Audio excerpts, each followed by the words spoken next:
MLB Bets and Analysis Tuesday, May 22nd. I have the biggest underdog winner for MLB this week lined up for you guys today, and you're going to get it for free in this video because the play is ready, so stay tuned. Now, before we start off today's analysis, guys, back-to-back winning weeks, over $25,000 profited with MLB over the past 2 weeks, and I got my dream watch because of that on Saturday at the Hard Rock, and a big blessing altogether. And this week, we started with another winner. Cincinnati Reds yesterday, Monday, big winner. Here's a ticket. They dominated 7-3, and today another winner lined up. Now, before we start off today's analysis, let's pick the giveaway winner. Now, before we pick the giveaway winner for last week, wanted to show you guys Skip of the Killer, which I picked on Thursday, got his $100. He messaged me on Instagram, and he got his PayPal today, guys.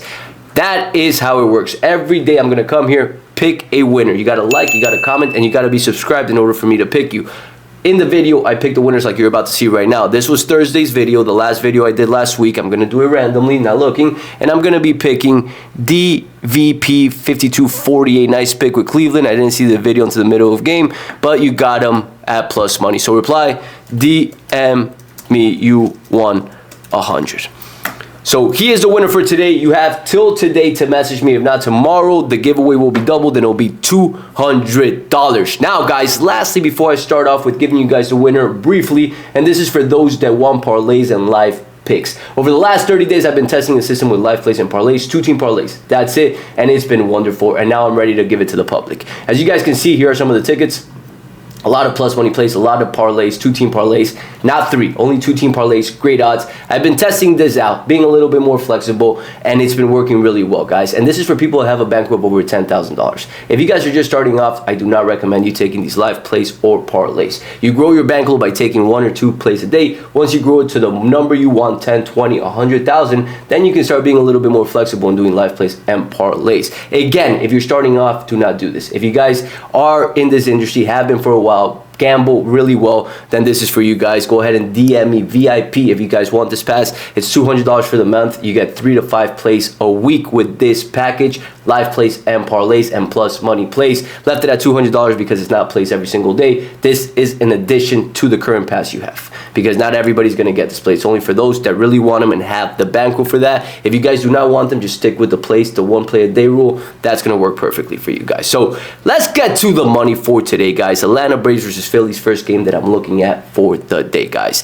Strider versus Suarez. First and foremost, this line to me is low. Philadelphia is 9-1 over the last 10, yet they're basically underdogs at home versus Atlanta. And Atlanta has Strider on the mound. Strider's a great pitcher, but he's 0-2 with a 5.79 ERA this season. He's been struggling. He's been coming back from injury, and he's not been the same. Will he be the same? Most likely, but right now he's going through it. On the flip side, Philadelphia's coming out with Suarez 3-0 to start the season, 3.70 ERA, and he's a lefty, and they are at home. Now, let's break this game down, guys. Strider versus Philadelphia, you see it for yourself. Marsh is really the one player that has hit him well. Other than that, Philadelphia has not done well against Strider. Strider has Philadelphia's number other than Marsh. Atlanta versus Suarez, a couple players have hit him well. Albies, Murphy, and Riley, all above the 1.0 OPS range, which is our rule of thumb when we're looking at matchups. Now, Williams has a 1.5 OPS, but he's most likely not going to start in this game. He might come in later in the game defensively or to pinch run, but altogether, he's not going to be starting in this game. Maybe. Let's look at lineups when it gets closer to that time. Now, OPS right now, Atlanta does lead. They're sitting 12th in OPS compared to Philadelphia's Phillies over the last 7 days at 15th, guys. And here's the deal. This line opened up at -115 in favor of Philadelphia. Money and support is on Philadelphia. 69% of the bets, 70% of the handle on the spread. 83% of the bets are on Philadelphia. The public loves Philadelphia today with Suarez on the mound. Now, this line is currently sitting at -110 in most books. We'll cover that right here in a second when we look at Hard Rock. But I wanted to show you the following. 2 things that you guys need to pay attention when you're analyzing games, and I want you guys to learn, especially those that want to do this a little bit long term. Atlanta versus Philadelphia head-to-head, you see the last 4 times they've played in Philadelphia, Philadelphia has been a favorite. And most times they've been a heavy favorite, -164. Second game right here, Atlanta was +125. Philadelphia -166. The last one, -125. A smaller favorite, but altogether still a favorite. Whereas right now, they are not favored. On the run line, they are an underdog at home. They're 17-8 at home this season. Now, Philadelphia over the last 10 games, they are 9-1. But who have they been playing? Pittsburgh, Colorado, and Athletics. 3 of the worst teams in the league. Athletics have been a little bit better this season, but still one of the worst. Atlanta has been facing San Diego, Washington, and Boston. Along with that, too, over the last 4 days, Atlanta has a better OPS, and they've been facing tougher pitchers.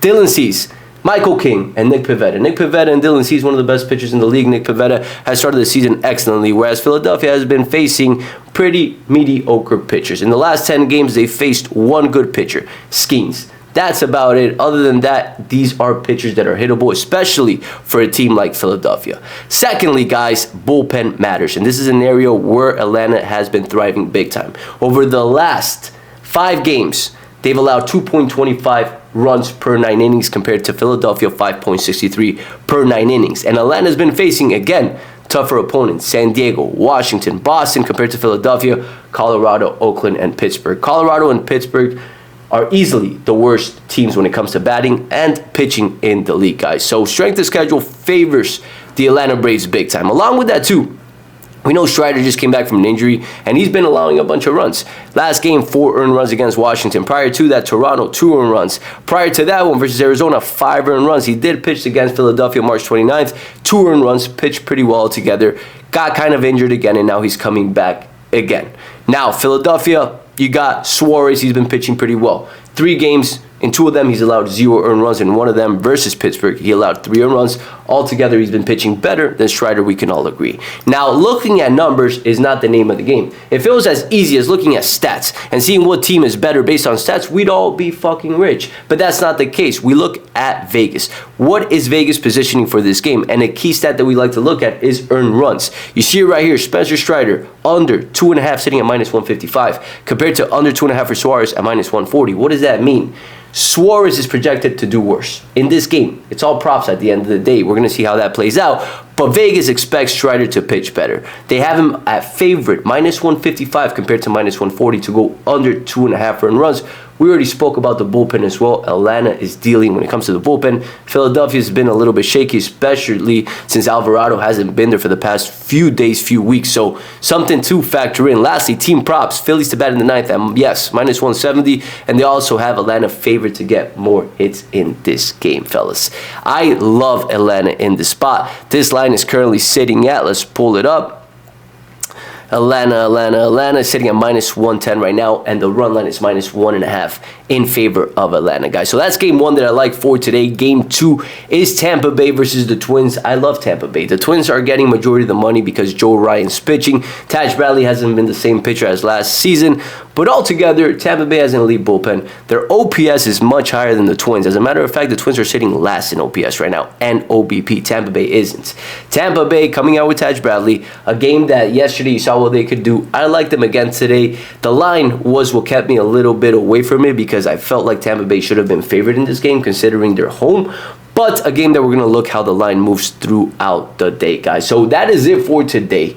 DM me if you're interested in the live play and parlay package. Share the show with a couple buddies that do the same thing because we have winners for today. And we're going to continue the MLB run. And that is it for today, guys. Let's win the day. The play will be posted on Instagram, Telegram, like I've been doing for the past few months whenever I do these YouTube shows. And that is it, guys. Share the show, and I'll catch you guys tomorrow.